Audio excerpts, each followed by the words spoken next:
Now, a famous filmmaker a while back said something about everything you need to know about film, you can learn in about a week. He was being generous. You can learn it in 10 minutes. Set your watches. We'll be out of here in 10, kids. Okay, so you want to be a filmmaker? Yes. Wrong. You are a filmmaker. The moment you think about that you want to be a filmmaker, you're that. Make yourself a business card that says you're a filmmaker, pass them out to your friends. As soon as you get that over with and you got it in your mind that you're one, you'll be one. You'll start thinking like one. Don't dream about being a filmmaker. You are a filmmaker. Now let's get down to business. Let's play. What you need to learn was that being creative is not enough in this business. You have to become technical. Creative people are born creative. You're lucky.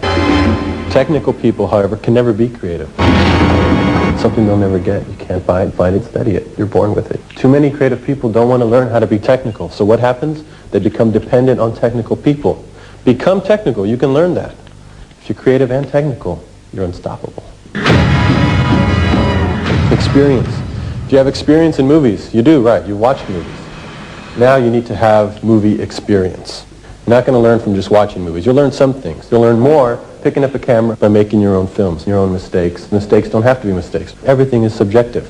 A mistake to one person is actually a piece of art to someone else. Hide behind that. Tell everyone it's art. You can get away with a lot.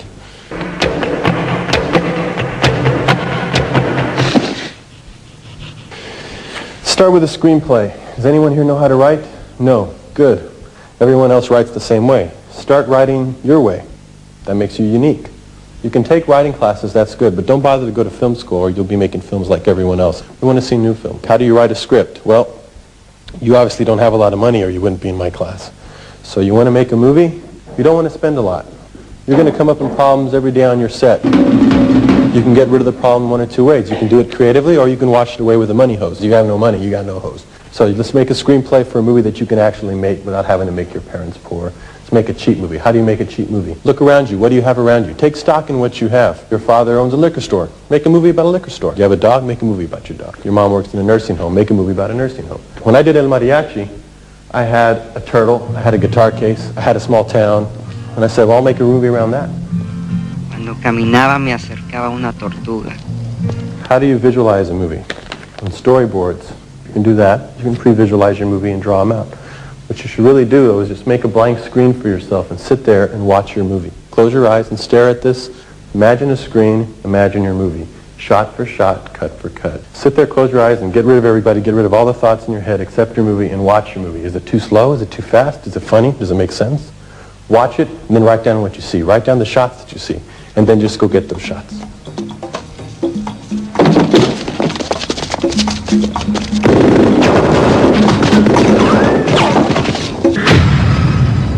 Equipment. Okay, let's go to equipment. The worse the better. You don't want anything too fancy. Remember, this is your first movie.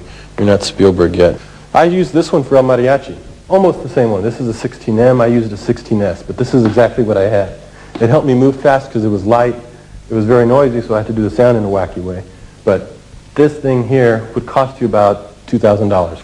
Don't spend that kind of money. Find some monkey who owns one. I found somebody who had one of these sitting around. He wasn't using it. I borrowed it from him. I shot my own movie. Look, this is a nice stand. It's a very solid stand. You know what's going to happen? The camera's going to stay on the stand. You're going to just keep it there because it's so nice. Meaning your movie's going to look stiff. Take it off of there, sit in a wheelchair, push yourself around, get some energy in your film. That's the great thing about first films is they have so much life and so much energy. Big productions can't even duplicate that energy because they've got too good a stand. They've got too much crew and everything's really smooth and polished and it's lifeless. Add life to your film by getting rid of the fancy stuff. Too good, too heavy, too good. Just use your hands. Better.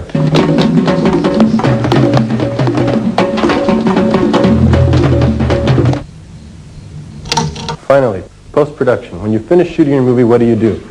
These are your friends, my friends. Video editing systems, computer editing systems, anything like that. It's immediate, it's easy, it's cheap. Do not cut on film.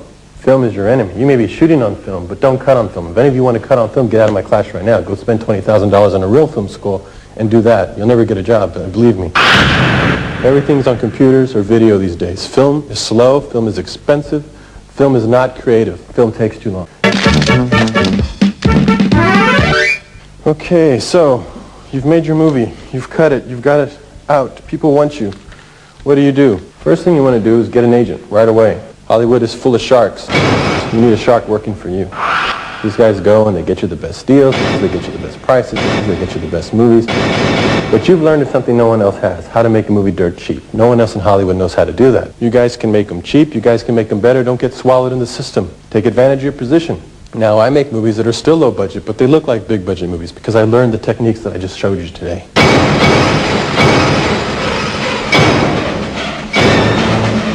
So what you want to do is go into Hollywood, make lower budget movies, do whatever kind of movie you want. They'll look big. They'll give you more freedom, more money, final cut, make your own posters, and that's where you want to be. If you make a big budget movie, don't be fooled. Money doesn't get you anything. Suddenly you're working for somebody. Suddenly they'll start telling you what actors to put in your movie because they're spending so much money, they have to make a lot of money back. If you keep your budgets low, you don't have to make back that kind of money. I don't have all day. I've got to go back and do my own films. So I hope you guys learned something today. I hope you grab some of these cameras and go shoot something of your own. I hope you write down the ideas that you have, the dreams that you have. Stop aspiring, start doing it, get to it. See you in Hollywood. Be scary.